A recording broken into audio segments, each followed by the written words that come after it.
ஓம் விக்னேஸ்வரா போற்றி, ஓம் நவக்கரன் அருளை போற்றி. கன்னிராசி நேர்களுக்கு வணக்கம். கன்னிராசி காலப்புருஷ சக்கரத்தின் 6ஆம் இடம், வித்யாகாரன் புதனின் மூல திரிவோண ஆட்சி வீடு. கன்னிராசிக்கு 4ஆம் இடத்துல புதன் இருக்கிறாரு, நல்ல விதமாக பார்க்கப்படுகிறது. நேயர்களே, இந்த வீடியோ பதிவில் ஒரு முக்கியமான கிரகத்தை பற்றி பார்க்க போகிறோம். இந்த வீடியோ உங்களுக்கு வாழ்நாள் புழுக்க யோகத்தை தரும். ராகு பகவான் ஒரு சர்ப்ப கரகம், சாயா கரகம், நிழல் கரகம். ராகு பகவானுக்கும் கன்னிராசிக்கும் ஒரு தொடர்பு உண்டு. கன்னியா ராகும்பாங்க. பொதுவாக கன்னிராசி கன்னி லக்கணத்துக்கு ராகு யோக பலங்களை தருவார். அடுத்த ராகு பயிற்சி 6ஆம் இடத்துக்கு தான் வராரு. 6ஆம் இடத்துல அளப்பரிய யோக பலங்களை கொடுக்குறாரு. 18/5/2025 ராகு பயிற்சி நல்ல விதமாக பார்க்கப்படுகிறது. நல்ல விதமாகவே இருக்கும். 6ஆம் இட ராகு அளப்பரிய பலங்களை கொடுக்குறாரு. கேது 12ஆம் இடத்துக்கு வந்துடுவார். ராகு கேதுகள் பிரிக்க முடியாத கிரகங்கள். சிம்ம கேது 12ஆம் இடத்துல வந்தாலுமே சூரியன் நிலைப்பாடுக்கு ஏற்ற மாதிரி நல்ல பலங்களை கொடுப்பாரு. ஸோ ராகு கேது பயிற்சி கன்னிராசிக்கு நல்லா இருக்குது. இது ஒரு பக்கம் நல்ல விஷயம் இருந்தாலுமே இடையில் ராகுவும் சனியும் சேர்றாங்க. வருகிற 12ஆம் தேதி, ஜனவரி 12ஆம் தேதி சனியும் ராகுவும் சேர்றாங்க. தனித்தனி ராசியில் இருந்தாலுமே அவங்களுக்கு 2 பேத்துக்கு இடையில் ஒரு தொடர்பு வருது. ராகு தனக்கு முன்பின் இருக்கிற கிரகங்களை 18 டிகிரிக்குள்ளே சேர்த்துருவார்.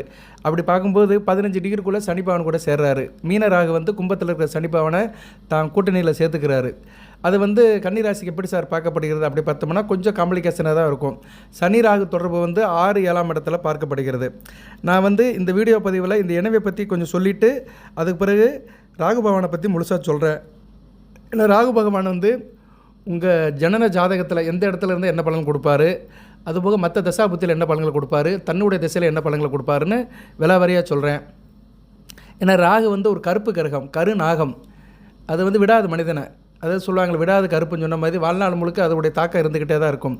ஒரு உயிர் ஜெனிக்கிறதுக்கே ராகு தான் முக்கிய காரணம். ஒரு உயிர் ஆணுடைய விந்தும் பெண்ணுடைய அண்டமும் சேர்ந்து ஒரு உயிர் உருவாகிறதுக்கே ராகு தான் முக்கியமாக காரணமாக இருக்கிறாரு. மனிதன் பிறப்பு முதல் இறுதி வரை ராகுவின் தாக்கம் இருக்கும். ஜனன ஜாதகத்தில் ராகு எந்த இடத்துல இருக்கிறாரோ, இல்லைன்னா மற்ற கிரகங்களுக்கு கேந்திரமாவோ மற்ற கிரகங்களோட சாரம் வாங்கியிருந்தாலுமே அவருடைய தாக்கம் இருந்துக்கிட்டே தான் இருக்கும். இப்போ உங்களுக்கு ராகு திசை முடிஞ்சு குரு திசை சனி திசை நடந்தாலுமே ராகு ராகுக்கும் சனிக்கும் கேந்திரமாக இருந்தாருன்னா ராகுவுடைய பலன்கள் நடக்கும். ஒரு உதாரணத்துக்கு சொல்கிறேன். நீங்கள் கன்னிராசி தனுசு லக்கணம், சரியா? இப்போ சனி பகவான் உங்கள் ராசிக்கு லக்கணத்துக்கு ராசி லக்கணம் வச்சுக்கோங்க, தனுசு லக்கணமே வச்சுக்கிற பேச்சுக்கு. சனி பகவான் 7ஆம் இடத்துல இருக்கிறார், மிதுனத்தில் இருக்கிறாருன்னா திக்பலம் பெற்றிருக்கிறாருன்னு அர்த்தம். நல்ல அமைப்பு தான். ஆனால் மீனத்தில் ராகு இருந்தார்னா உங்களுக்கு சனி திசை நடக்கும்போதும் ராகுவுடைய தாக்கம் இருக்கும். ஏன்னா மீனமும் மிதுனமும் கேந்திரமாக வரும், சரியா? அதனால் ராகு தனக்கு கேந்திரமாக இருக்கிற கிரகங்களுடைய தாக்கத்தில் உண்டாக்குவார். அந்த கிரகத்துடைய தசாபுத்திலையும் தன்னுடைய இன்வால்மெண்ட்டை காட்டுவார். இப்படி தான் ராகுவுடைய பலன்கள் இருக்கும். நிறைய பேருக்கு இது தெரிய மாட்டேங்குது. நிறைய பேர் அதனால தான் பலன்கள் சரியாக அமைய மாட்டேங்குது சொல்லுவாங்க. சில பேருக்கு வேறு தசை நடக்கும், ஆனால் அவங்களுக்கு பலன்கள் சரியில்லாமல் இருக்கும். ஜாதகத்தை வாங்கி பார்த்தோம்னா அந்த தசாநாதனுக்கு ராகு கேந்திரத்தில் இருப்பார், இல்லைன்னா அந்த தசாநாதன் வீட்டில் ராகு இருப்பார், இல்லைன்னா அந்த தசாநாதனோட சாரத்தில் இருப்பார். இப்படி பல விஷயத்துலேயும் ராகு மர்மமான முறையில் உள்ளே சேர்ந்துருப்பார். ராகு ஒரு மறைபொருள் கொண்ட கிரகம். அதாவது மறைந்து இருந்து தாக்குறதுல கட்டிக்காரரு. அவருக்குன்னு சொந்த வீடு கிடையாது, சொந்த இயல்பு கிடையாது. எந்த வீட்டில் இருக்கிறாரோ, யாரை சார்ந்து இருக்கிறாரோ அதை கண்டிப்பாக எடுத்து செய்வார்.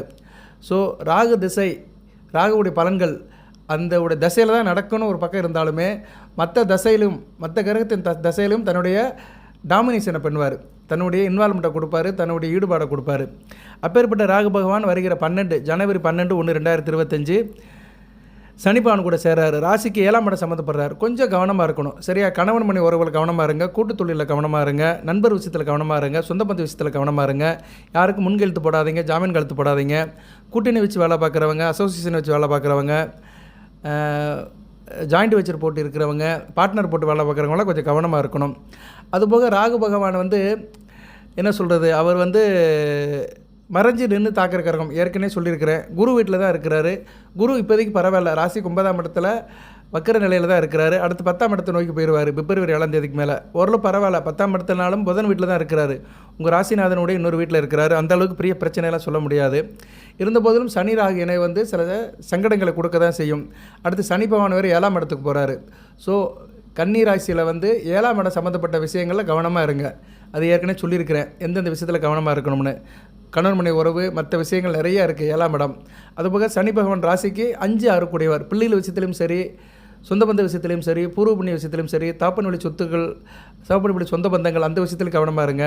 அதுபோக உத்தியோகம் பண்ணுற இடத்துலையும் கவனமாக இருங்க, சரியா? உத்தியோகத்துக்கு போகிறவங்களும் கவனமாக இருங்க. ஏன்னா அதிலலாம் பிரச்சனையை ராகு பண்ணுவார். ஓகே நேயர்களே, ராகு வந்து அவரை போல் கொடுப்பாரும் இல்லை, அவரை போல் கெடுப்பாரும் இல்லைன்னு சொல்லியிருக்கிறாங்க. அதனால் அவர் கொடுத்து கெடுப்பார். இருந்த போதிலும் ராகு திசை வந்து உங்களுக்கு வருகிற 18/5/2025 6ஆம் இடத்துக்கு வர ராகு கொஞ்சம் கொஞ்சமாக நல்ல பலன்களை கொடுப்பாரு. குரு பார்வைக்கு வராரு. டிசம்பர் 15ஆம் தேதிக்கு மேலே நல்ல பலன்கள் இருக்கும். ஏன்னா அது வரைக்கும் சனி பகவானோட பிடியில் இருப்பார். சனி ராகு வந்து சேர்ந்தால் நல்ல விசேஷம் கிடையாது. சரியா? ஏன்னா ராகு வந்து சனி மாதிரி தான் ஆக்ட் பண்ணுவார். அதனால் அவர் சனிமா கூட சேர்றது கூடுதல் சும்மா தான். 2 பாவகரங்கள் இணைஞ்சு ராசிக்கு 7ஆம் இடம் சம்மந்தப்படுறது வந்து நல்ல விதமாக பார்க்கப்படாது. ராசியை சந்திப்பாங்க. ஸோ அதனால் உங்களுக்கு என்னென்னா எதிர்மறை சிந்தனைகள் நிறைய வரும். ராகு வந்து கர்மத்தை கூட்டுற கலகம். ஒரு மனிதனுக்கு கர்மம்னா என்ன? செய்கிற வினைகள், நம்ம செய்கிற காரியங்கள், இதுதான் கர்மம். இதுக்கேற்ற மாதிரி பலன்கள் கிடைக்கும். நல்ல காரியம் செஞ்சோம்னா நல்ல பலன்கள் கிடைக்கும், கெட்ட காரியம் செஞ்சோம்னா கெட்ட பலன்கள் கிடைக்கும். கர்மத்தை கூட்டுறவர் ராகு பகவான், கர்மத்துக்கு வந்து தண்டனை கொடுக்குறவர் சனி பகவான். ஸோ 2 கர்மகரங்களும் சேர்றாங்க. ராசிக்கு 7ஆம் இடத்துல சேர்ந்து ராசியாக பார்க்குறதுனால கவனமாக இருக்கணும். செய்கிற காரியத்தை கவனமாக செய்யுங்க. யாருக்கும் துரோகம் பண்ணாதீங்க, வஞ்சகம் பண்ணாதீங்க, மனசில் கெடுதல் நினைக்காதீங்க, மனதாலும் உடதாலும் கெடுதலை நினைக்காதீங்க. ஒருத்தருக்கு ஒருத்தர் அனுசரித்து போங்க. குறிப்பாக கணவன் மனைவி ஒருத்தருக்கு ஒருத்தர் புரிதலை வளர்த்துக்கோங்க. ஒருத்தருக்கு தேவையில்லாத விஷயத்தை பண்ணாதீங்க. நண்பர் விஷயத்தில் துரோகம் பண்ணாதீங்க. சொந்த பந்தம், இணக்கம், இப்படி நிறைய சொல்லிட்டு போகலாம். சரியா? 7ஆம் இடங்கிறது வந்து எல்லாத்தையும் குறிக்கும். கூட்டு தொழில், குடும்பத்துக்கு வேண்டியது, அனுசரணை, இதெல்லாம் நிறைய குறிக்கும். இன்டகிரேஷன், ஒற்றுமையாக இருக்கிறது, இதிலெல்லாம் கவனமாக இருங்க. ஏன்னா 12/1/2025 இருந்து 15/12/2025 வரைக்கும் இந்த இணைவு இருக்குது. அதனால் சனி பகவானும் ராகு பகவானும் சேர்ந்து உங்களை ஒரு பெரிய மாற்றத்துக்கு உண்டாக்குவாங்க. உங்களை எப்படெல்லாம் வளைச்சி போடலாம்னு நினைப்பாங்க. கவனமாக இருங்க. அதுபோக ஜனன ஜாதகத்தில் ராகு கெட்டு போனவர்களுக்கும் நல்லா இருக்காது பலன்கள். ராகு எப்படி சார் கெட்டு போவார்னா, ராகு வந்து கடகம் சிம்மத்தில் அந்த அளவுக்கு இருக்கக்கூடாது. அதுபோக செவ்வாய், சனி, அமாவாசை சந்திரன் கூட சேரக்கூடாது. அமாவாசை சந்திரனை என்னென்னு நிறைய வீடியோவில் சொல்லியிருக்கிறேன். அமாவாசை சந்திரனை என்ன, அந்த திதி எப்படி கண்டுபிடிச்சிக்கணும். உங்கள் ஜாதகத்தில் திதி போட்டிருப்பாங்க. தேய்பிறை திதியிலிருந்து வளர்பிறை பஞ்சமி வரைக்கும் அமாவாசை சந்திரன் தான். அந்த காலகட்டத்தில் பிறந்தவங்களுக்கு ராகு கூட சேர்ந்துருந்தாருனா சந்திரன் நல்ல பலன்களை கொடுக்க மாட்டார். ஸோ அமாவாசை சந்திரன், செவ்வாய், சனி கூட சேர்ந்த ராகு நல்ல பலன்களை கொடுக்க மாட்டார். இதெல்லாம் உங்கள் ஜனன ஜாதகத்தில் பார்த்து செக் பண்ணிக்கோங்க. சரி நேயர்களே, அதுபோல் கன்னி ராசியில் வந்து ராகு திசை நடக்கும். உத்தர நட்சத்திரத்தில் பிறந்தவங்களுக்கு ஒரு 35-36 வயசுக்குள்ளே நடக்கும்.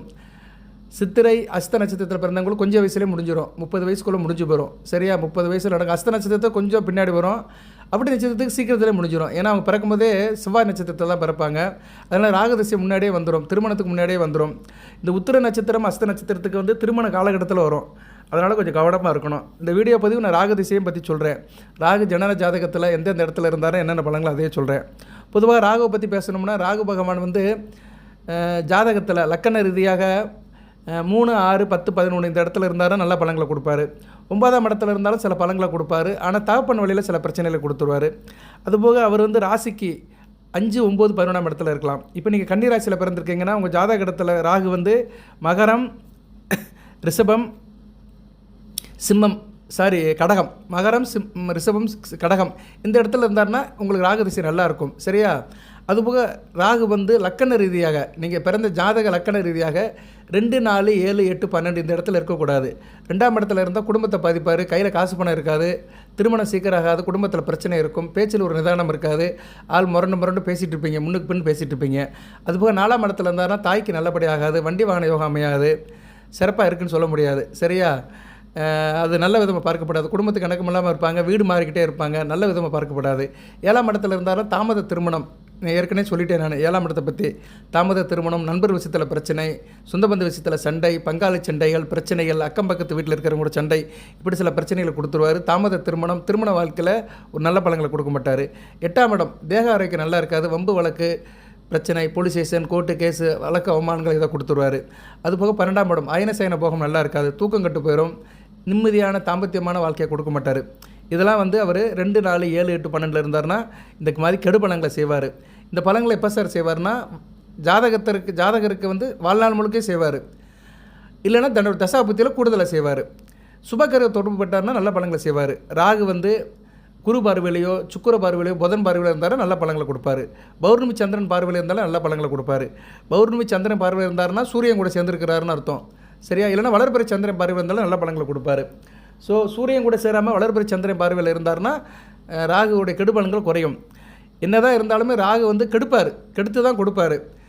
மற்ற சுபகரங்கள் குரு, சுக்கிரன், புதன், வளர்பிறை சந்திரன் பார்வை இருந்துச்சுன்னா கெடுபலன்கள் குறையும். அந்த 18 வருஷத்தில் ஏதோ கொஞ்சம் சில நல்ல பலன்களை கொடுப்பாரு. அதுபோக அவர் இரு ஆதிபத்திய வீடுகளுக்கு வந்துட்டார் வச்சுக்கோங்களேன். இரு ஆதிபத்திய வீட்டில் இருந்தார்னா அந்த 2 வீடுகளுடைய பலன்களை முன்ன பண்ண செய்வார். ஒரு 9 வருஷம் ஒரு வீட்டின் பலன்களை செய்வார், அடுத்த 9 வருஷம் ஒரு வீட்டின் பலன் செய்வார். இப்போ குறிப்பாக வந்து நீங்கள் கன்னி ராசி, கன்னியா லக்கணம், மகரத்தில் ராகு இருக்கிறாரு, நல்ல அமைப்பு தான். 5ஆம் இடத்துல இருந்தார்னா புத்திர பாக்கியத்தை குறைப்பார். இருந்த போதிலும் 5, 6க்கு சம்மந்தப்பட்டு வருவார். சனிபாவனுடைய 2 வீட்டையும் எடுத்து செய்வார், தன்னுடைய தசாபுத்தியில் செய்வார். சரியா? ஓகே நேயர்களே, இப்போ வந்து ராகு ஒவ்வொரு இடத்துல லக்கண ரீதியாக இருந்து என்ன பலன்களை சொல்கிறேன், அதுக்கடுத்து வந்து அவர் ஒவ்வொரு ராசியில் இருந்து என்ன பலன்களை சொல்கிறேன், அதுபோல் ஒவ்வொரு கிரகத்து கூட சேர்ந்துருந்து என்ன பலன்களை சொல்கிறேன், அதுக்கடுத்து பரிகார வழிபாடெல்லாம் சொல்கிறேன். பொறுமையாக கேளுங்க. ராகு நல்ல நிலைமையில் இருந்தார்னா தன்னுடைய தசாபுத்தி காலத்தில் பெரிய லெவலுக்கு ஏற்றிட்டு போயிடுவார். பெரிய உச்சாணி கும்பலை உட்கார வைப்பார், நல்ல ஒரு இடத்த கொடுப்பாரு.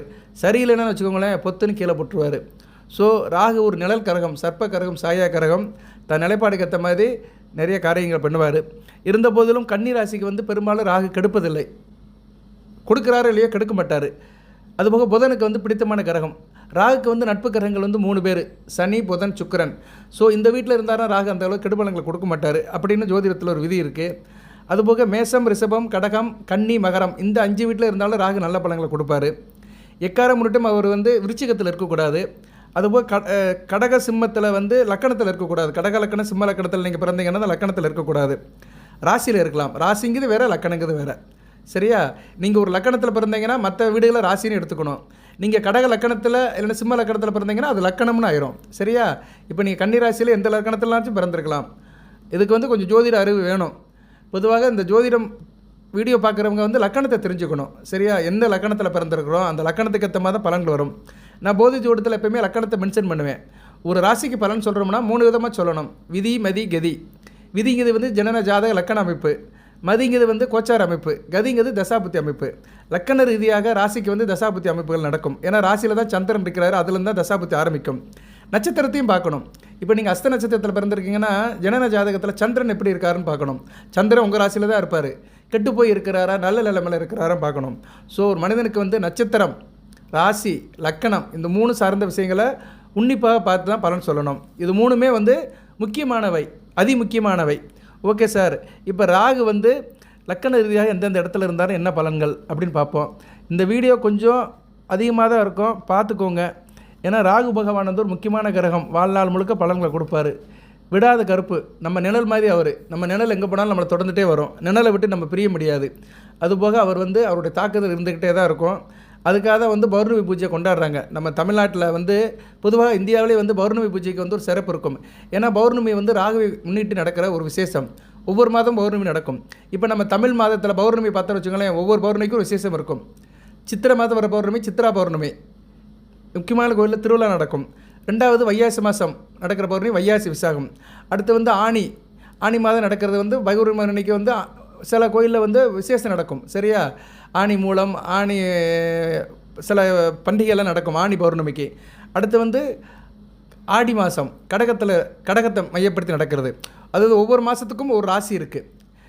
மேசம்னா சித்திரை மாதம், ரிஷபம்னா வைகாசி மாதம், மிதுனம்னா ஆனி மாதம். இப்படி ஒவ்வொரு மாதத்துக்குமே ஒரு இது இருக்குது. கன்னினா புரட்டாசி மாதம். இப்படி நீங்கள் எடுத்துக்கணும். சரியா நேர்களே? அப்படி பார்க்கும்போது ஒவ்வொரு பௌர்ணமிக்கும் ஒரு விசேஷம் இருக்குது. ஆடி பௌர்ணமி வந்து முக்கியமானதான். அம்மன் திருவிழா நிறைய நடக்கும். அடுத்த ஐப்பசி ஆவணி பௌர்ணமி, ஆவணி அவிட்டம். அதுக்கடுத்து புரட்டாசி பௌர்ணமி பெருமாளுக்கு உகந்த நாள். ஐப்பசி பௌர்ணமி புத்த பௌர்ணமி. கார்த்திகை மாதம் நடக்கிற பௌர்ணமி திருக்கார்த்திகை தீபம். மார்கழி பௌர்ணமி வருகின்ற பௌர்ணமி, முக்கியமான பௌர்ணமி ஆருத்ரா தரிசனம், சிதம்பரம். அடுத்து மகரம், தை மாதம் நடக்கிற பௌர்ணமி தைப்பூசம். அதுக்கடுத்து பங்குனி மாதம் நடக்கிற பௌர்ணமி மாசி மாதம் நடக்கிற பௌர்ணமி மாசி மகம். பங்குனி மாதம் நடக்கிற பௌர்ணமி பங்குனி உத்திரம். ஸோ இப்படி ஒவ்வொரு பௌர்ணமியே வந்து நமக்கு முக்கியமான ஒரு விசேஷ தினங்களாக வருது. அன்றைக்கி வந்து அம்மன் வழிபாடு பண்ணுறாங்க. அம்மன் வழிபாடு எதுக்கு பண்ணுறாங்கன்னா அந்த சர்ப்பதோஷம் இருக்கிறவங்களுக்கெல்லாம் அன்றைக்கி சரியாக போயிடும். ஏன்னா பௌர்ணமி அன்றைக்கி தான் வந்து சர்ப்பங்கள் வெளியே வரும். பௌர்ணமி நிலவில் வந்து சர்ப்பங்கள் வந்து தன்னை மறந்து ஒரு நல்ல நிலைமையில் இருக்கும். ஒரு சர்ப்பம் ஒரு ஆண் நாகம் பெண் நாகத்தோடு சேர்ந்து, நாகம்னாலே பெண்ணு தான். சரியா? அதுதான் பெண்ணுக்கு தான் வச்சுருக்கிறாங்க நாகம்னு. நாகப்பாம்புங்கிறது பெண்ணு தான். சாரப்பாம்பு கூட சேரும்போது அது வந்து கர்ப்பம் தெரித்து குட்டி போடுது. ஸோ அந்த நாகம் இல்லைன்னா சர்ப்பம்னு வச்சுக்கோங்க, அது வந்து பௌர்ணமி நிலவில் தான் தன்னை மறந்து ஒரு சந்தோஷமாக இருக்குது. அதனால் பௌர்ணமி முழு நிலவனுக்கு அந்த இரவு 12 மணிக்கு மேலே பூஜை வைக்கிறாங்க. துர்க்கை அம்மன் கோயிலும் காளியம்மன் கோயிலும். ராகுக்கு வந்து முக்கியமான கிரகம் வந்து துர்க்கை காளி தான். அந்த ஆக்ரோஷமான தெய்வங்களை அந்த நேரத்தில் வழிபடுறது வந்து ராகதோஷத்தை நீக்கும். ஜனன ஜாதகத்தில் நிறைய பேருக்கு ராகதோஷம்பாங்க, இல்லைன்னா நாகதோஷம்பாங்க. ராகு பகவான் லக்கணத்துக்கு ராசிக்கு 2, 7, 8 இருக்கக்கூடாது. இருந்தாலும் அந்த தோஷம் இருக்குது. 4ஆம் இடத்துல இருந்தாருன்னா தாயை தான் பாதிப்பார், அவங்க திருமண வாழ்க்கை பாதிக்க மாட்டார். ஆனால் 2, 4, 7, 8 2, 7, 8 இருந்தாருன்னா திருமண வாழ்க்கை பாதிப்பார். ஆனால் அவங்களுக்கு ராகதிசை நடக்கணும். ராகதிசை நடந்தால் தான் குடும்பத்தில் பிரச்சனை வரும். அதே மாதிரி அந்த ராகு வந்து குரு பார்வையிலையோ சுக்கிர தொடர்புலையோ தனித்த புதன் சுபர்கள் தொடர்பில் இருந்தாலும் அந்த தோஷம் அந்த அளவுக்கு இருக்காது, கட்டுப்படுத்தப்படும். ஓகே நேயர்களே, இதுக்கு நான் பரிகார வழிபாடை கடைசியில் சொல்கிறேன். இப்போ வந்து லக்கண ரீதியாக ராகு எங்கெங்கே இருந்தாருன்னா என்னென்ன பலங்கள்னு சுருக்கமாக சொல்லிட்டு வரேன். நான் பொறுமையாக கேளுங்க. நம்ம சேனலை சப்ஸ்கிரைப் பண்ணுங்கள், பெல் பட்டன் ஆன் பண்ணுங்கள், நோட்டிஃபிகேஷன் வர எல்லா வீடியோவும் பாருங்கள். ஜனன ஜாதகம் செக் பண்ணுறவங்க, ராகுவால் பிரச்சனை இருக்குது, திருமண வாய்ப்பு இல்லாதவங்க, அப்படி அமைய மாட்டேங்குது அப்படின்னு நினைக்கிறவங்க எங்களை அணுகலாம். என்ன தகவல் சொல்லுவோம், ஜோதிடம் பார்த்து கொடுப்போம், தனிப்பட்ட முறையில் பார்த்து கொடுப்போம். வாட்ஸ்அப் நம்பரை கொடுக்குறேன், அதுக்கு வாய்ஸ் மெசேஜோ டெக்ஸ்ட் மெசேஜோ கொடுங்க. சரி நேயர்களே, கன்னிராசியில் போதி ஜோதிடத்தை பற்றி தெரியும், நிறைய நேரில் பார்க்குறாங்க, நல்லா அப்ரிஷியேட் பண்ணுறாங்க. நிறைய ஜாதகமும் எனக்கு கன்னிராசிலேருந்து வரும். சரியா நேயர்களே, எனக்கு வந்து மேக்ஸிமம் வந்துடும். நான் வந்து டெய்லி ஒரு நாள் ஒரு 3-4 ஜாதகம் பார்ப்பேன். எப்படியும் ஃப்ரீக்வெண்ட்டாக கன்னிராசிலேருந்து ஒரு ஜாதகம் வரும். வாழ்த்துக்கள், நன்றி எல்லாத்துக்கும். இப்போ வந்து ஜனன ஜாதகத்தில் லக்கணத்திலே ராகு இருக்கிறாரு.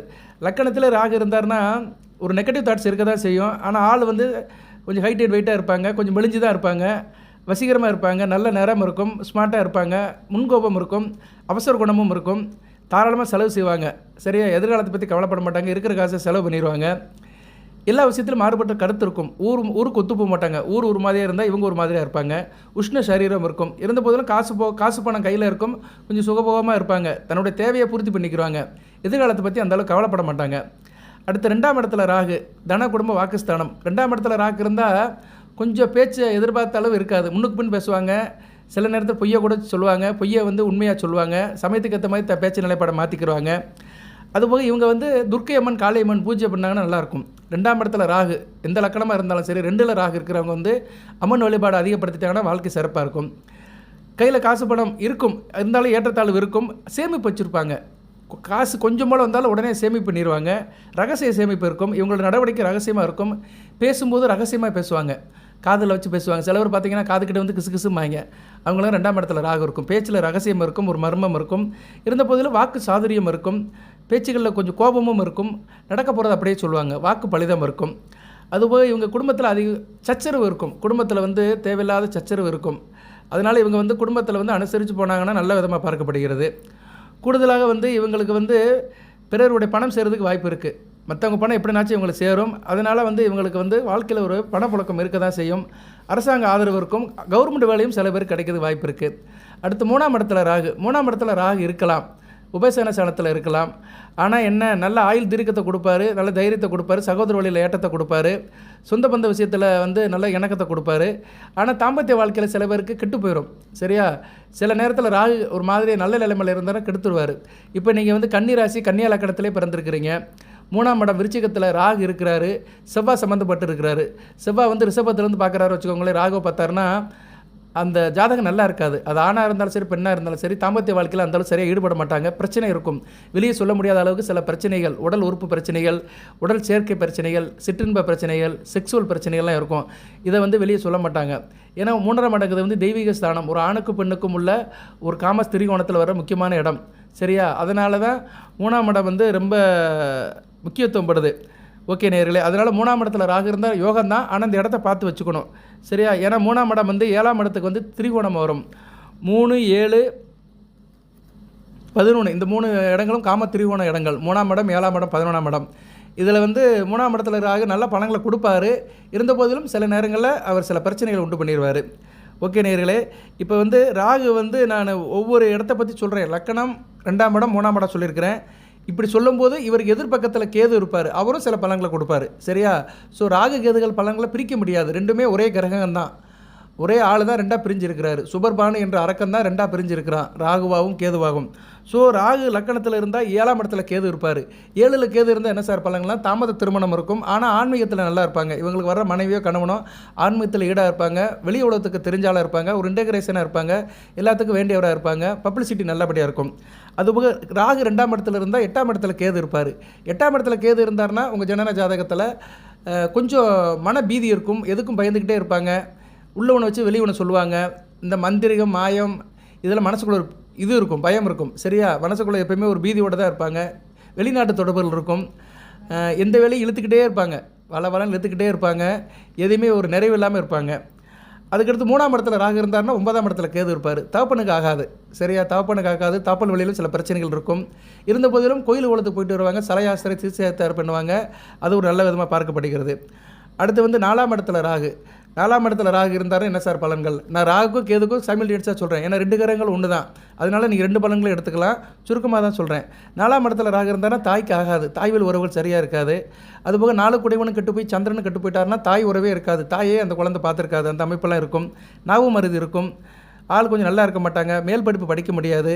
இருந்த போதிலும் லாங்குவேஜ் ஸ்கில் அதிகமாக இருக்கும். வேறு லாங்குவேஜ் பேசுவாங்க. சில பேர் பார்த்திங்கன்னா தமிழ் தாய்மொழியாக இருக்கும், தெலுங்கு பேசுவாங்க, ஹிந்தி பேசுவாங்க. அதெல்லாம் ஈஸியாக இவங்களுக்கு வரும். அதுபோக வந்து நண்பர்களால் இவங்களுக்கு ஒரு ஏற்றம் இருக்காது. நண்பர்களே ஏமாற்றுவாங்க. ஃப்ரெண்ட்ஷிப் அந்தளவு சிறப்பாக இருக்காது.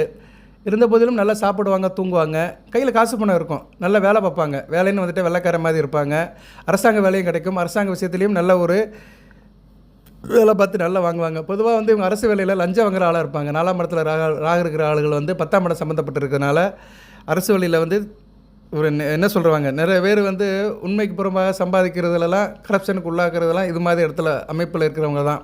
Okay right. அதுக்கடுத்து 4ஆம் இடத்துல ராகு இருந்தாலும் 10ஆம் இடத்துல கேது இருப்பார்.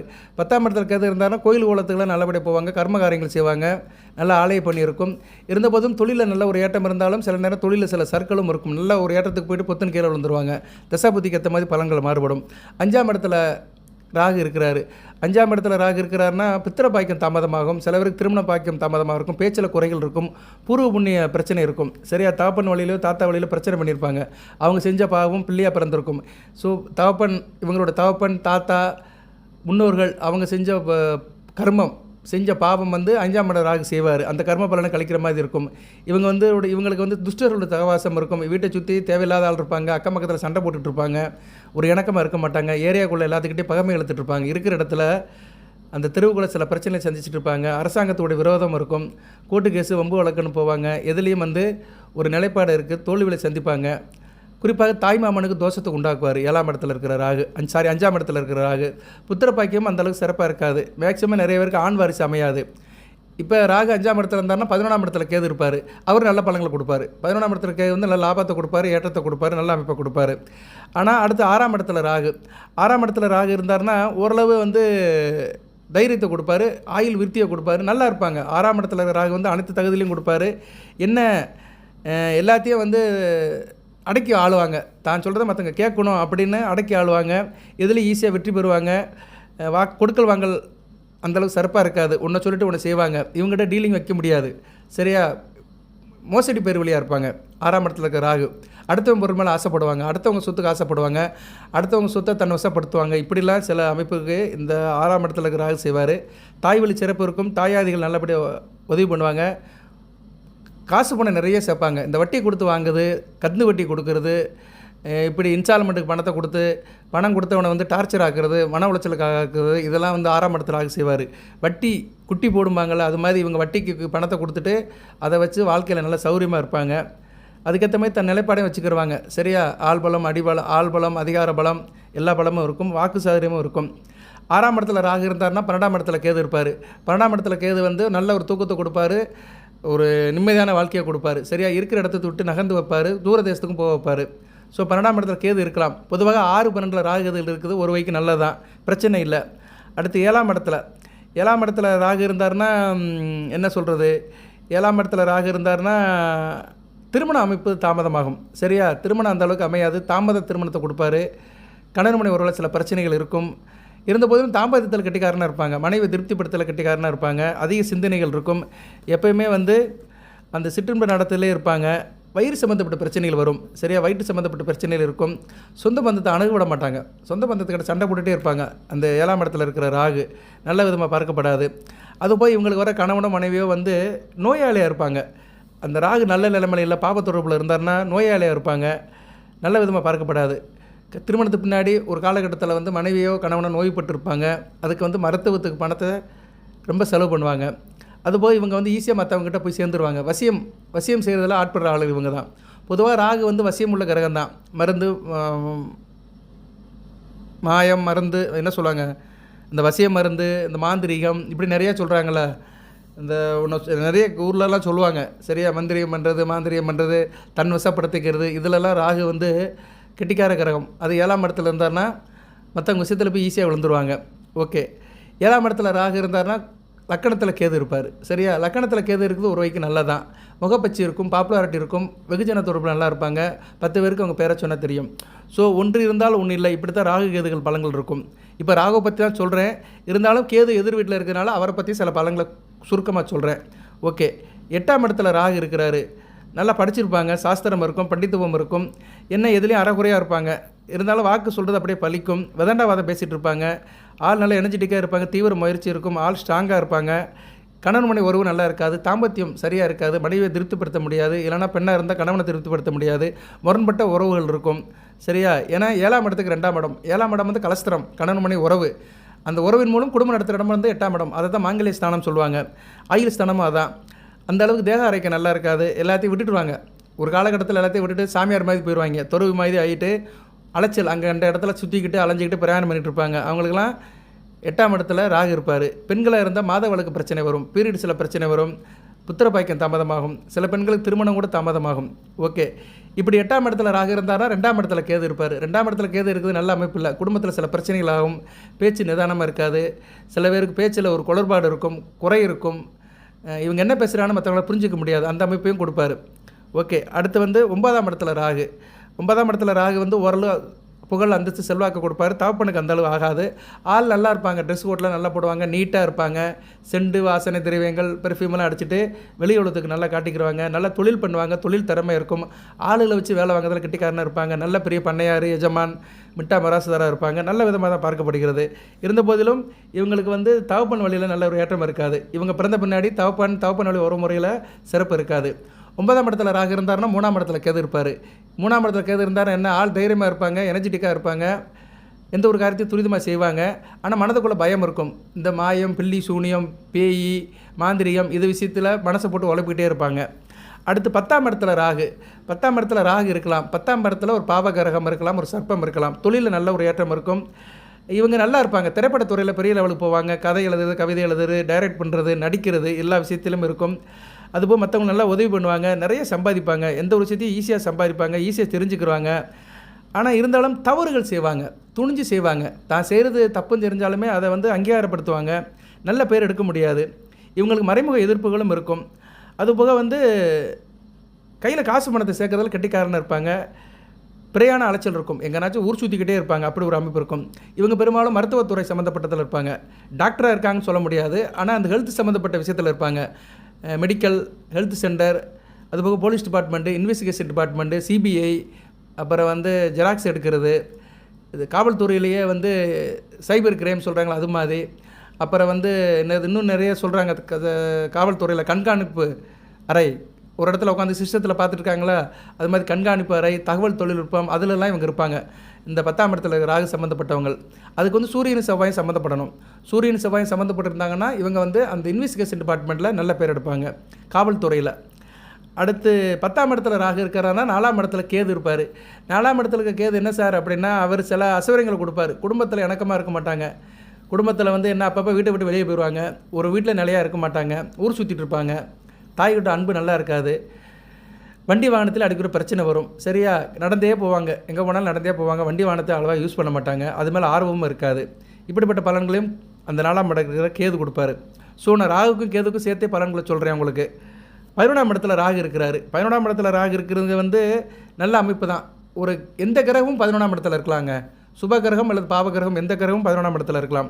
11ஆம் இடத்துல ராகு வந்து வாகன யோகத்தை கொடுப்பார். வண்டி வாகனம் நல்லா ஓட்டுவாங்க, அதில் நல்ல ஏற்றம் இருக்கும். ட்ராவல்ஸ், டிரான்ஸ்போர்ட்லாம் வச்சுருப்பாங்க, லாஜிஸ்டிக்ஸ்னு சொல்கிற மாதிரி டிரான்ஸ்போர்ட் வச்சுருப்பாங்க, உள்நாடு வெளிநாட்டில் வச்சுருப்பாங்க.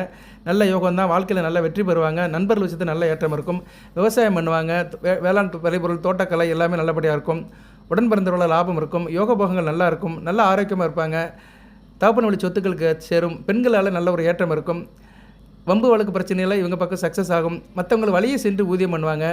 அதுபோக திடீர் யோகமும் இருக்கும், நல்ல லாபமும் இருக்கும். 11ஆம் இடம் ராகு வந்து நல்ல அளவுக்கு ரீச் ஆவார். அந்த 11ஆம் இடம் ராகு வந்து மேசம், கடகம், ரிஷபம், கன்னி, மகரம் இது மாதிரி இடத்துல வந்துச்சுன்னா மிகச்சிறப்பாக இருக்கும். சரியா? மிகச்சிறப்பான பலன்கள் கொடுப்பாரு. இப்போ நீங்கள் கன்னி ராசி, மீன லக்கணம், மகரத்தில் ராகு இருக்காருன்னா அற்புதமாக இருக்கும். ராகு திசை அடித்து தூள் கலப்போம். ஒரு உதாரணத்துக்கு சொல்கிறேன், டக்குன்னு சொல்கிறேன், மூமெண்ட்டில் சொல்கிறேன். கன்னி ராசி, மீன லக்கணம், லக்கணம் ராசி சமசத்துவமாக இருக்குது. 11ஆம் இடத்துல ராகு இருக்கிறாரு. ராகு திசை நடக்குன்னு வச்சுக்கோங்களேன், 18 வருஷம் சிறப்பாக இருக்குங்க. ஒரு உதாரணத்துக்கு சொல்கிறேன். ஆமாம் சார், நான் கன்னி ராசி, மீன லக்கணம், ராகு மகரத்தில் இருக்கிறாரு, நான் நல்லா இருக்கேன். கண்டிப்பாக நல்லா இருப்பீங்க. அவங்க அப்படி இருந்தீங்கன்னா கமெண்ட்ஸில் போடுங்க.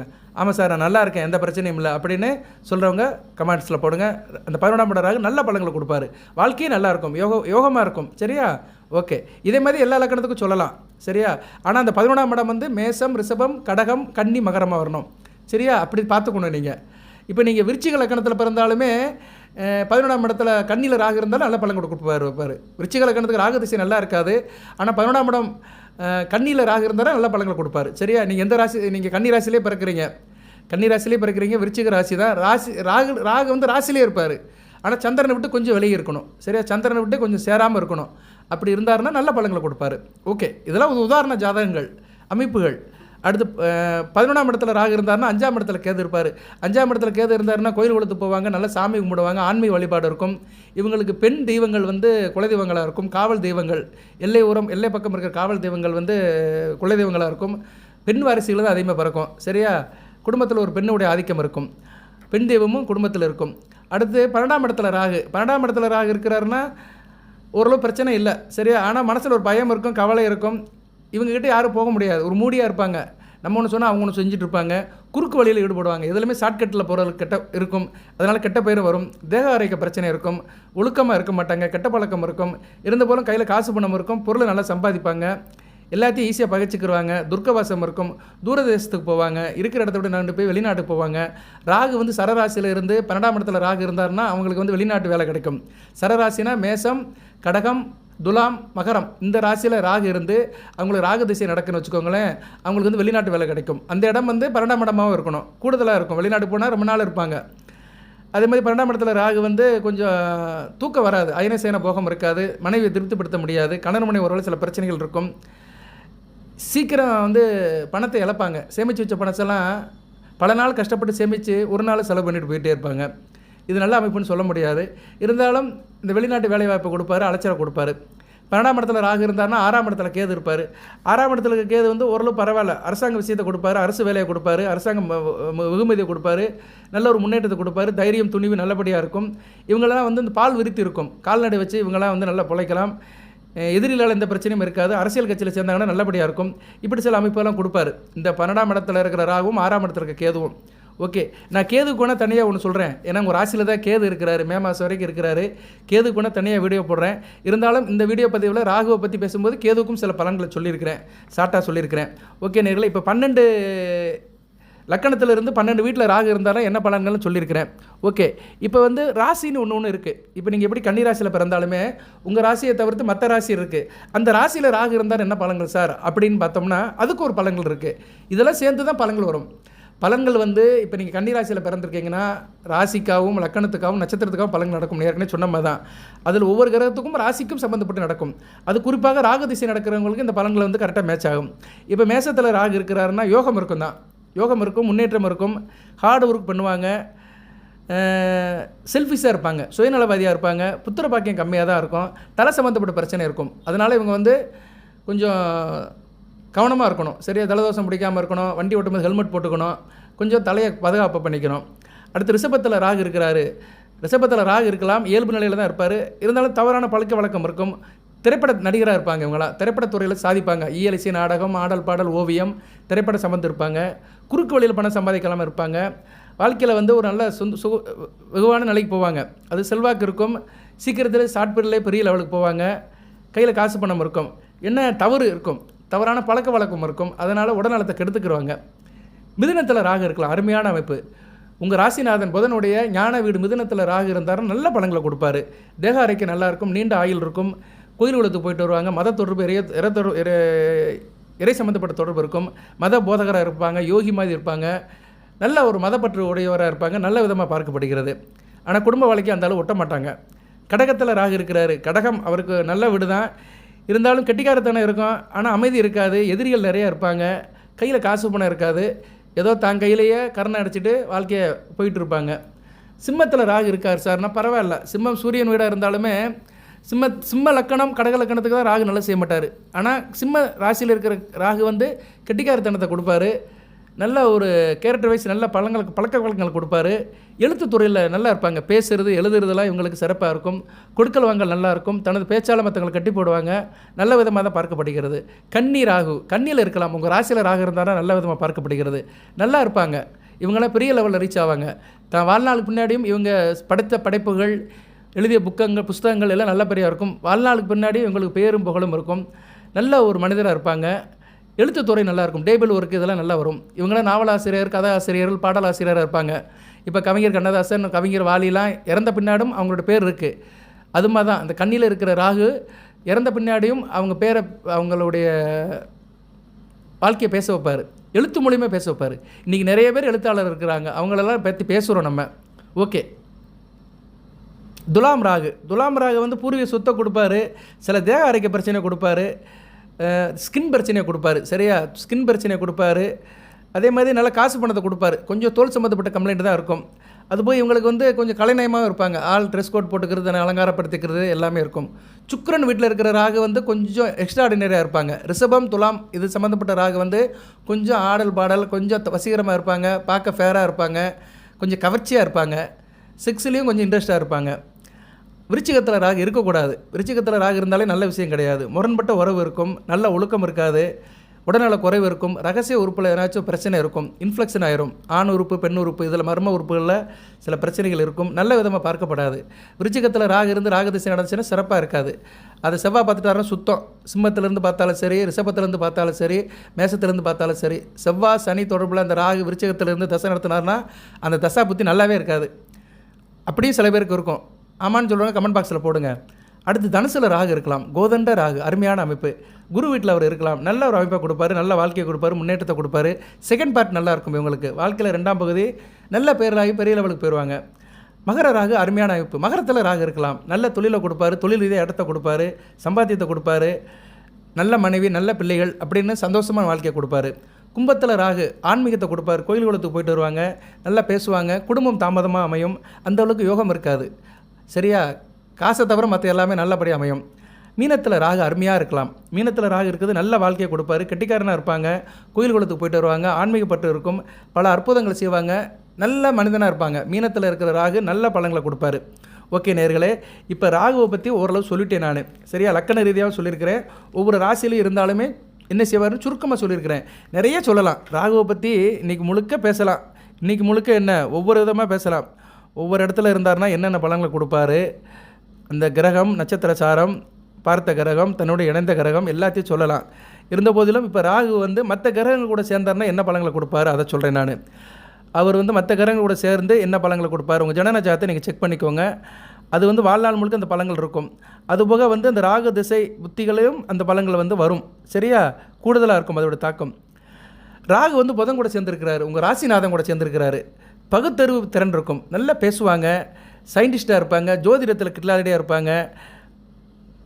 நல்ல என்ன சொல்கிறதுனா அருமையான இருக்கும். புத்திசாலித்தனம் அதிகமாக இருக்கும். ஏன்னா புதன் வந்து ஒரு பிரித்து பார்க்குற கிரகம். ராகு ஒரு மர்மமான கிரகம். மற்றவங்களால் விடுபட்ட காரியங்களெல்லாம் இவங்க பார்த்துருவாங்க. சில பேர் கண்டுக்காமல் இருப்பாங்க. ஆனால் சில பேர் அதை கண்டுபிடிச்சிருவாங்க. சரியா, இந்த போலீஸ் டிபார்ட்மெண்ட்டில் இப்படிலாம் நடக்கும். சில பேரால் கண்டுபிடிக்க முடியாது. ஆனால் வேறு டிபார்ட்மெண்ட்டில் வந்து பார்த்து கண்டுபிடிச்சிருவாங்க. அது அதனுடைய அடையாளம் என்ன, தடயம் என்னன்னு கண்டுபிடிச்சிருவாங்க. ஸோ இந்த புதன் ராகு சேர்ந்தவர்கள் இன்வெஸ்டிகேஷன் டிபார்ட்மெண்ட்டில் நல்ல பேர் எடுப்பாங்க. புலனாய்வு பண்ணுறது, துப்பறிகிறதுல கெட்டிக்காரனாக இருப்பாங்க. அதுபோல் தொழில்நுட்பத்துறையும் உங்களுக்கு நல்லபடியாக வரும். எந்த இதாக இருந்தாலும் சரி அது நல்லா வெற்றி பெறுவாங்க. பேச்சின் மூலம் நல்ல ஒரு புகழ் பெறுவாங்க.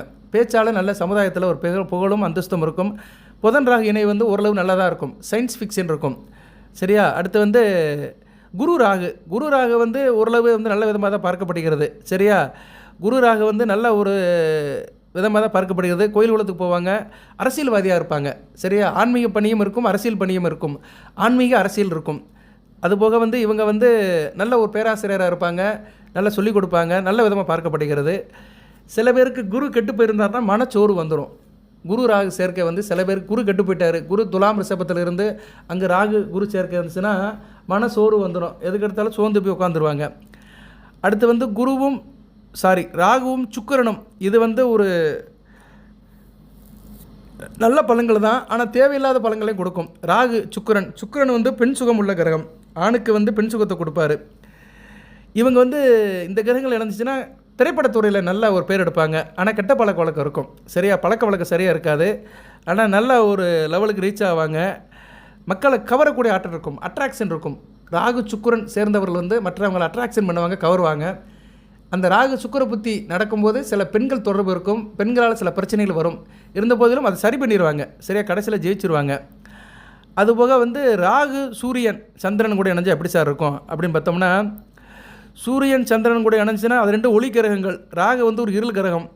இருந்த போதிலும் சூரியன் நல்ல நிலைமையில் இருந்து ஸ்தான பலம் பட்டு இருந்தார்னா அரசாங்க வேலைகள் கிடைக்கும், சரியா அரசாங்க பதவி கிடைக்கும். சூரியன் ராகு சிம்மத்தில் மேசத்தில் இருந்தானா அவங்களுக்கு அரசாங்க பதவி கிடைக்கும். அது மாதிரி சூரியன் ஓரளவு ஸ்தான பலம் பட்டு இருக்கிறாரு, தனுசு விருச்சிகம் மிதுனம் இதில் ஸ்தான பலம் பட்டு இருந்தாலுமே அரசு சம்மந்தப்பட்ட வேலைகள் கிடைக்கும். விருச்சிகம்னா வந்து போலீஸ் டிபார்ட்மெண்ட்டில் கிடைக்கும். தனுசில் இருந்தார்னா கருவூலகம், அரசு சம்மந்தப்பட்ட நிதி அமைச்சகம், பண சம்மந்தப்பட்ட வேலையில் கிடைக்கும். மிதுனத்தில் இருந்தால் அக்கௌண்டன்ட் வேலை கிடைக்கும், சரியா அக்கௌண்டன்ட்டு மற்ற சில வேலைகள்லாம் கிடைக்கும். அரசாங்க தொடர்பில் உள்ள சில வேலைகள்லாம் கிடைக்கும், கிளர்க்கியல் போஸ்ட் கிடைக்கும். சந்திரன் கூட சேர்றாரு சார்னா இவங்க வந்து எப்படின்னா நல்ல தொழில் அதிபராக இருப்பாங்க, நல்ல நிலைமையில் இருக்கணும். சந்திரன் வளர்பிறை சந்திரனாக, நான் ஏற்கனவே சொன்னேன்ல வளர்பிறை சந்திரன் என்ன சார் அப்படின்னா, வளர்பிறை சஷ்டிலேருந்து தேய்பிறை பஞ்சமி வரைக்கும் உள்ள சந்திரன் கூட சேர்ந்திருந்தாருன்னா நல்ல ஒரு ஏற்றத்தை கொடுப்பாரு. அந்த ஏற்றம் வந்து நல்ல ஒரு பெரிய முன்னேற்றமாக இருக்கும். பெரிய தொழிலதிபராக இருப்பாங்க, சரியா பெரிய mill factory owner, textile mill owner, இப்படி நிறைய சொல்லலாம், சரியா கார்மெண்ட்ஸ் வச்சுருக்கிறது, பட்டு நூல், இப்படி நிறைய சொல்லிட்டு போகலாம். அதுபோல் சர்வதேச வினயம் பண்ணுவாங்க, எக்ஸ்போர்ட் அண்ட் இம்போர்ட் இருக்கும். நல்ல ஒரு அமைப்பையும் அந்த சந்திரன் ராகு இணைவு கொடுக்கும். அதுபோக ராகுக்கு பார்வையெல்லாம் கிடையாது. ராகு வந்து ஒரு சாயா கிரகம் தான். நிறைய பேர் சொல்லுவாங்க ராகு பார்க்குறாரு 3ஆம் இடத்தையும் 5ஆம் இடம் 6ஆம் இடம் 11ஆம் இடம் பார்க்குறாருமாங்க. ஆனால் எனக்கு தெரிஞ்சு ராகுக்கு பார்வை கிடையாது, அதே ஒரு சாயா கிரகம், ஷேடோ பிளானெட். அதுக்காக அது பார்வையெல்லாம் கிடையாது, ஸ்தான பலமும் கிடையாது, சரியா எந்த இடத்துல இருக்கிறாரோ அதைத்தான் செய்வார். ராகு வேறு என்ன சார் ராகுவை பற்றி சொல்லணும்னா, ராகு பற்றி ஒவ்வொரு வீட்டை பற்றி நான் சொல்லிட்டேன், நான் சரியா லக்கணத்துலேருந்து சொல்லிட்டேன், கிரக சேர்க்கையும் சொல்லிட்டேன். எக்காரம் முன்னிட்டையும் ராகு வந்து சனி கூடையும் செவ்வாய் கூடையும் சேரக்கூடாது, சரியா சனி கூட சேர்ந்தால் பெரிய பிரச்சனை பண்ணுவார். உத்தியோகத்துக்கு போக மாட்டாங்க, வேலை வீட்டுக்கு போக மாட்டானுங்க, ஊர் சுற்றிட்டு இருப்பானுங்க. செவ்வாய் கூட சேர்ந்தால் சண்டை போட்டுட்ருப்பாங்க, முரடானாக இருப்பாங்க, ஊருக்கு அடங்காமல் இருப்பாங்க. செவ்வாய் கூட சேர்ந்தால் மூர்க்கனாக இருப்பாங்க, சனி கூட சேர்ந்துட்டால் சோம்பேறியாக இருப்பாங்க, சரியா சோம்பேறியாக இருந்தாலும் சும்மா இருக்க மாட்டானுங்க, ஊர் பஞ்சாயத்தை எழுத்துக்கிட்டு வீட்டில் ஒழுங்கமாக இருக்க மாட்டாங்க. ராகு செவ்வாய் சேர்ந்தால் சகோதர தோஷத்தை கொடுக்கும், சகோதரனுக்கு ஆகாது. 3-11ஆம் இடத்துல இருந்தால் சகோதரனுக்கு ஒரு பிரச்சனையை கொடுக்கும். 3ஆம் இடத்துல இருந்தால் ராகு செவ்வாய் இறக்கம் இருந்துச்சுன்னா இளைய சகோதரனுக்கு பிரச்சனை கொடுக்கும். 11ஆம் இடத்துல இருந்தால் மூத்த சகோதரனுக்கு பிரச்சனை கொடுக்கும். ராகு சனி இயல்பு இருந்துச்சுன்னா தேக ஆரோக்கிய பிரச்சனையாக இருக்கும், வம்பு வழக்கு போலீஸ் ஸ்டேஷன் இது மாதிரி பிரச்சனைக்கு வெளியே கிடக்கும். சில பேருக்கு ராகு சனி செவ்வாயே பார்ப்பார், ஒரு இடத்துல இருந்து 4ஆம் பறவை 7ஆம் பறவை 8ஆம் பறவை பார்த்தாருன்னா அவங்க ரொம்ப சங்கடப்படுவாங்க, சரியா வாழ்க்கையில் வந்து எதுக்குமே ஆகாமல் வெட்டியாக போகிறது, எதுக்குமே ஆகாமல் தனக்கும் பிரயோஜனம் இல்லாமல் பிறருக்கும் பிரயோஜனம் இல்லாமல் போகிறவங்களாம் வந்து ராகு சனி செவ்வாய் சம்மந்தப்பட்டு இருப்பாங்க. இவங்க வந்து காலபைரவரை கும்பிடணும், சரியா வாழ்நாள் முழுக்க தேய்பிரி அஷ்டமி அன்னைக்கு காலபைரவரை கும்பிடணும், முருகப்பெருமானையும் கும்பிடணும், கந்தீச கவசத்தை படிக்கணும். ஓகே நேயர்களே, இப்போ வந்து வழிபாடுக்கு வருவோம். நம்ம வழிபாட்டுக்கு நான் சொல்கிறேன், பொறுமையாக கேளுங்க, சரியா நான் பேசிக்கிட்டே இருக்கிறேன், எனக்கு தெரிஞ்சதை சொல்கிறேன். இன்னும் நிறைய இருக்குது, இன்னும் நிறைய சொல்லலாம். ராகுவின் சாரத்தை பற்றி சொல்லலாம். ராகு வந்து பொதுவாக தன்னோட சுயசாரத்தில் இருக்கக்கூடாது. ராகுக்கு வந்து 3 நட்சத்திரம், திருவாதிரை சுவாதி சதயம். இந்த நட்சத்திரத்தில் ராகு பொதுவாக இல்லாமல் இருக்கிறவங்க நல்ல யோகாக்காரங்க. ராகு வந்து தன்னுடைய சாரத்தில் இருக்கக்கூடாது, கேது சாரத்தில் இருக்கக்கூடாது, சரியா கேது சாரம்னா அசுபதி மகம் மூலம் இந்த நட்சத்திரத்துலேயும் ராகு இருக்கக்கூடாது. ஸோ சர்ப்ப கிரகங்கள் நட்சத்திர சாரத்தில் இருக்கலாம் இருந்துச்சுன்னா நல்ல யோகமான ஜாதகம் தான். ஏன்னா பலன்கள் வந்து நல்லபடியாக அமையாது. அதுபோக ராகுக்கு வீடு கொடுத்த கிரகம் நல்ல நிலைமையில் இருக்கணும். ராகு ஒரு இடத்துல இருக்கிறாரு, நீங்கள் கன்னி ராசி தனுசு லக்கணம், ராகு வந்து எங்கே இருக்கிறாரு, ராகு வந்து இப்போ வந்து கும்பத்தில் இருக்கிறாரு, லக்கணத்துக்கு 3ஆம் இடத்துல இருக்கிறாரு, ராசிக்கு 6ஆம் இடத்துல இருக்கிறாரு. அருமையான அமைப்புங்க. நான் உதாரணத்துக்கு அப்படி ஃப்ளோவில் சொன்னேன், நச்சுன்னு அமையுது. இது நல்ல அமைப்பு. கன்னி ராசி தனுசு லக்கணம், ராகு வந்து கும்பத்தில் இருக்கிறார், பரவாயில்ல. லக்கணத்துக்கு 3ஆம் இடம், ராசிக்கு 6ஆம் இடம். கும்பத்தில் சனி, ராகுக்கு வீடு கொடுத்த சனி பகவான் நல்ல நிலைமையில் இருந்தார் வச்சுக்கோங்களேன், ராகு நல்ல பலங்களை வாழ்நாள் முழுக்க கொடுப்பாரு. அதுபோக ராகு திசையும் நல்லாயிருக்கும், ராகு புத்தியும் நல்லாயிருக்கும், மற்ற திசையில் வர புத்தியும் நல்லாயிருக்கும். இப்போ அவர் வீடு கொடுத்த சனி பகவான் எப்படி சார் இருக்கலாம் அப்படின்னா, அவருக்கு வீடு கொடுத்த சனி பகவான் வந்து மீனத்தில் இருக்கலாம், ராசிக்கு 7ஆம் இடமாக இருந்தாலும் பரவாயில்ல, லக்கணத்துக்கு 4ஆம் இடமாக இருந்தாலும் பரவாயில்ல.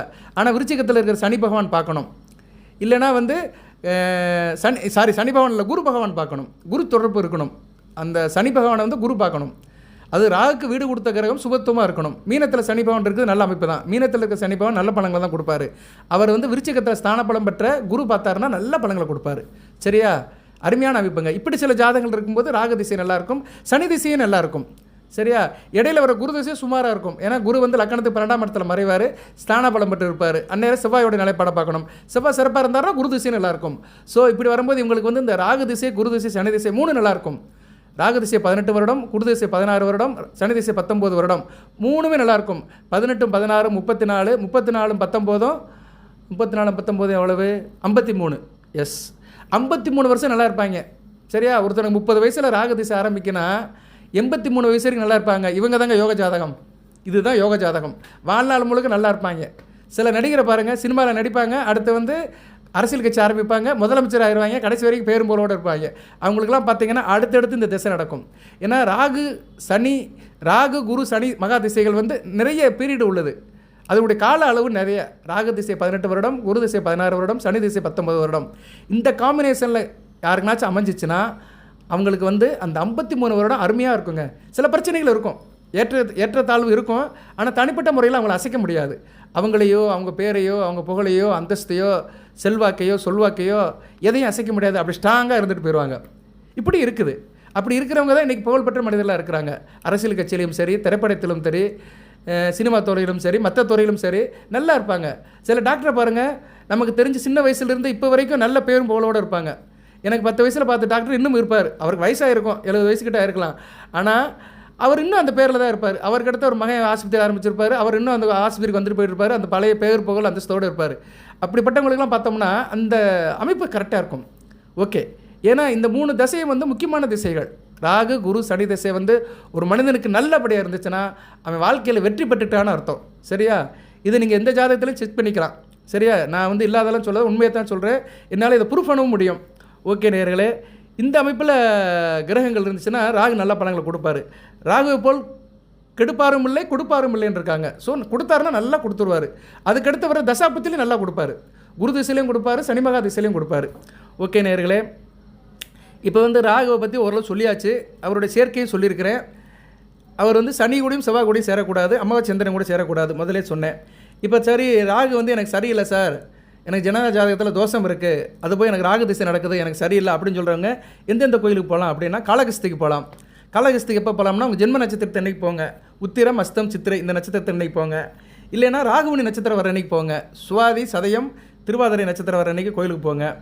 இல்லைன்னா சனிக்கிழமை போகலாம். சனிக்கிழமை வந்து ராகுக்கு உகந்த நாள் தான். சரியா, ராகு வந்து சனிமையை தான் ஆக்ட் பண்ணுவார். அதனால் சனிக்கிழமை கூட ராகு ஸ்தலத்துக்கு போகலாம். காளகஸ்தி போகலாம், திருநாகேஸ்வரம் போகலாம். அடுத்து நவ கைலாசம்னு இருக்குது. இங்கிட்டு இருக்குது, திருநெல்வேலி மாவட்டத்தில் இருக்குது. நவ கைலாசம், நவ திருப்பதி.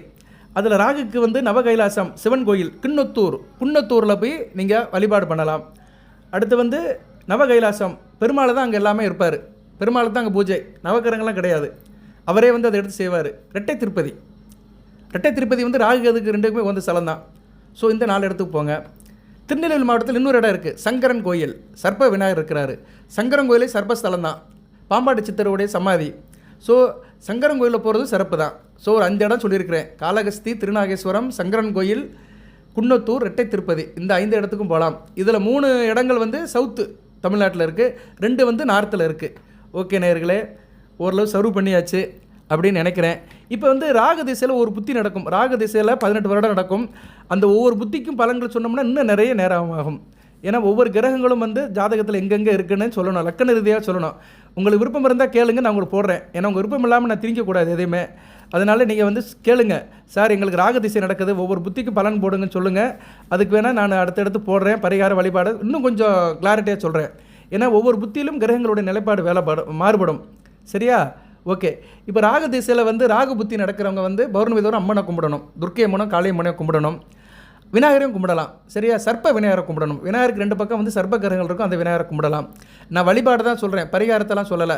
சில பேர் ராகுக்கு வந்து பரிகாரம் சொல்லுவாங்க, உளுந்தம்பருப்பு உளுந்த வடை செஞ்சு கொடுங்க. ஏன்னா ராகுக்கு வந்து உகந்தது வந்து உளுந்தம்பருப்பு தான். உளுந்தம்பருப்பை செஞ்சு வடை செஞ்சு கொடுங்க, உளுந்தம்பருப்பை வந்து ஊற வச்சு மாட்டுக்கு கொடுங்க, அந்த தண்ணியை கொடுங்க அப்படிம்பாங்க. அதெல்லாம் செய்யுங்க, வேணாம் சொல்லலை. பரிகாரம் ஒரு பக்கம் இருந்தாலும் வழிபாடு தான் ரொம்ப முக்கியம். ராகு திசையில் ராகு புத்தி நடக்கிறவங்க பௌர்ணமி தோறும் அம்மனை கும்பிடுங்க. சரியா? துர்க்கை அம்மனோ காளி அம்மனையோ கும்பிடுங்க. ஏன்னா ராகு வந்து பாம்பின் அம்சம்தான். பௌர்ணமிக்கு அவருக்கு தொடர்பு இருக்குது. அவர் பாடல் இருக்குல்ல, பாம்பாக பிறந்தாலாம் பார்வதியாம் தேவி பௌர்ணமியில் பால் நிலவில் படம் எடுத்து ஆடி. அந்த பௌர்ணமி பால் நிலவில் தான் அந்த இரவு அந்த பாம்பு வந்து படம் எடுத்து ஆடுமா. அந்த காட்டுக்குள்ளெல்லாம் போனோம்னா தெரியும். அந்த காலத்தில் கிராமத்துலலாம் நிறைய பேர் பார்த்துருக்குறாங்க. அப்படி அந்த ஆணும் பெண்ணும் அந்த நாகப்பாம்பும் சாரப்பாம்பும் சேரும்போது சில விஷயங்கள்லாம் அந்த காலத்தில் செஞ்சுருக்காங்க. நான் சின்ன பிள்ளை கேட்டிருக்கிறேன். அது மேலே ஒரு துணியை போட்டுருவாங்களாம்.